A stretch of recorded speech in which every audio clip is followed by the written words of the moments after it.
Hey guys, welcome to today's show. Today's show, our first instructional video of how to is a spinnerbait. Spinnerbaits have a long history in bass fishing. They were one of the first baits we thrown specifically for bass fishing. It's a lure that we've all grown up with.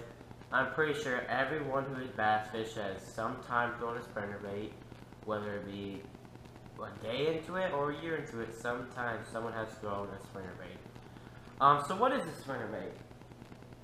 A spinnerbait is you have a lead head that's painted over, of course. You have your hook, so basically it's like a jig head. But where it differs is that now you have a wire that comes out, has a little crevice right there, so you can tie your knot, and a wire that leads to your blades.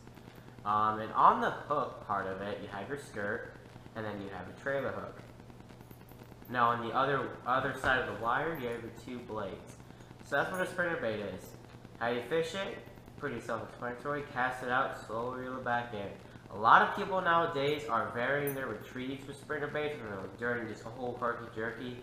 The only time where I vary my retrieve with a spinnerbait from just simply, reeling it in at different speeds, is when I'm reeling it, and I'm just reeling it, I'll hold my rod up high, and then I won't jerk it, but I'll give it line. I'll give it, and I'll pop it back. And what that does is that when your spinnerbait's running through the water, if you ever notice when your spinnerbait's running through the water, and you come up and you see your spinnerbait, the blades aren't moving. So you just basically wasted an entire cast. So when you do that little pop, or just give it a little bit of line, and you snap it back up, when you give it line, you let the blade free out, and then when you pop it back, it pops back into place. And then once you start retrieving, everything's back in place. So besides varying my retrieves, that's the only thing I do different. I have caught fish doing that, but that's just to make sure. My blade is still running truly. Blades on a spinnerbait are very important. It can make or break a day of fishing. There are three types of blades. You have a willow leaf, a Colorado, and an Indiana. A willow leaf is shaped like a willow leaf on a tree, and what a willow leaf does, all it does is just it runs faster. They can run at higher speeds. They don't give us as much vibration, but they flash a lot more, and plus they do look like a bait fish better. I like these in clear water, especially on a windy bank. Windy banks and spinnerbaits are magic. But if you're around bait fish and the wind's blowing, I'd highly give a double willow leaf blade chance. A Indiana is just kind of a mixture between a Colorado and a willow leaf. You have the cupness of a I don't know if you guys can see that little cupness in the blade. It has a cupped and round shape at the end of a Colorado, but it has a longer length like a willow leaf. If you're just going to a new fishery, I'd highly recommend throwing an Indiana because it kind of has you covered for everything almost. And then as the day progresses, you can alter your blades and everything. And then my favorite blade is a Colorado. A Colorado gives off so much vibration. It's a phenomenal choice in muddy water, and it is just my favorite blade. I just like feeling it, and it's easy to tell when your blade's not running, so you can do that little pop with your rod. But Colorado, phenomenal choice in muddy water. If you're going night fishing, this exact spinnerbait would be a nice one, the black and blue one. But when you're night fishing, vibration is huge. So don't overthink a spinnerbait ever. That's just one thing I see a lot of guys doing. It's so simple, but it's just so fun. Colors of the spinnerbait. Let's start with the whites. So you basically only have two variations of white. You have your solid whites are with blue a little bit, like the blue shad right here, and you have your chartreuse whites. Chartreuse white is a phenomenal stain color. It is a phenomenal color for stained water, just an overall great fish catcher. It's a great threadfin shad mimicker. This one seems to excel when I'm around threadfin shad. If the water is really clear, I like this spinnerbait. You know, I like a blue shad color. You know, super white, something like that. But if I had to choose one color for fishing clear water, it would have to be blue shad. Another one that I've really started to like though is sexy blueback herring.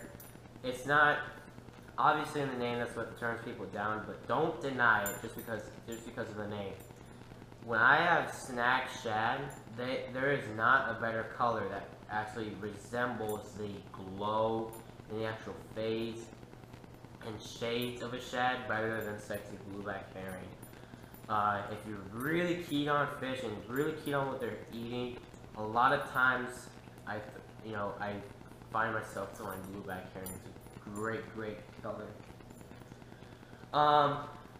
In muddy water, I don't have one mythic, but a chartreuse spinnerbait when you're around shad is a great color, especially when it's sunny and muddy. Kind of a little rhyme right there. When the water's muddy and the skies are all sunny, I like chartreuse. Chartreuse does a phenomenal job of just being able to be seen. But if it's cloudy and muddy, I mean, this is my favorite spinnerbait color of all time. I mean, it's a black and blue spinnerbait. I've had a lot of great memories on this. The strongest fish I have ever caught have come on a black and blue spinnerbait. I don't know what it is, but even on the same legs, I've thrown a chartreuse one and not get anything, and I have to go to a black and blue and I get hammered. I mean, it is a great color. Never doubt a black and blue spinnerbait. Now, if you're in clear water and you have any shad or anything like that, it's really hard to beat a bluegill color spinnerbait. I've caught so many fish on a bluegill spinnerbait. It's a great all-time fish catcher. It's just a great fish catcher because I'm pretty sure almost all fisheries have bluegill in them. Great starting point color. So keep it simple with your spinnerbait colors. Don't overthink it, and just have fun throwing a spinnerbait. Trailer hooks. Never leave the house without a trailer hook. I've caught a lot of fish on a trailer hook important fish too, in tournaments and stuff. I never ever make a cast with a spinnerbait unless it has a trailer hook. A lot of people shy away from a trailer hook because of how much gets hung, but if you're good with your casting, a trailer hook will not bother you as much. We fish square bill crankbaits that have two sets of treble hooks in the same places, and people are scared to throw a spinnerbait that has two hooks on it, compared to a square bill where it has six, basically. But one thing I do like to do, since if I am getting aggravated with being hung up, I will go to a smaller trailer hook, like a number 1 or number 2 size. If the cover is real heavy, just because I found that a smaller trailer hook does do the trick when fishing in heavy cover, just for not having it hung up so much. But all in all, always have a trailer hook. It's saved my butt so many times.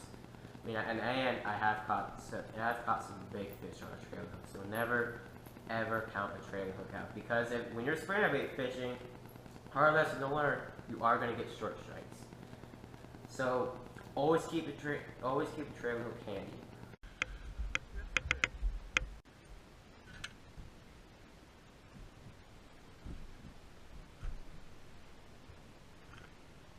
Rod and reel setup for spinnerbait, pretty simple. I like a 6'6" medium heavy Ducket Ghost rod. It's my favorite. It's probably my all-time favorite rod. I caught a lot of fish on this rod. I caught my second biggest fish, a 9-pound, 14-ounce launch at Lake Fork on a spinnerbait on this exact rod. It has an incredible backbone.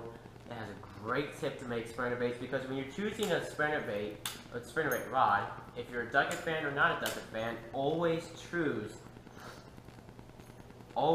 a rod that has some tip in it. I don't know if you guys can see that correctly, but always choose a rod that has a good tip in it, so you can make good roll casts and everything to make a nice presentation and land your lure softly. Because if you do it right, a spinnerbait casts so much more accurately than any other lure that I have ever thrown.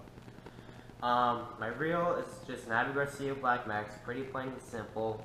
But choose a reel that's smooth, so that spinnerbait fishing is just more enjoyable. 6:4:1 gear ratio, I like a 6:4 or 7:1. Those two are basically my go-tos.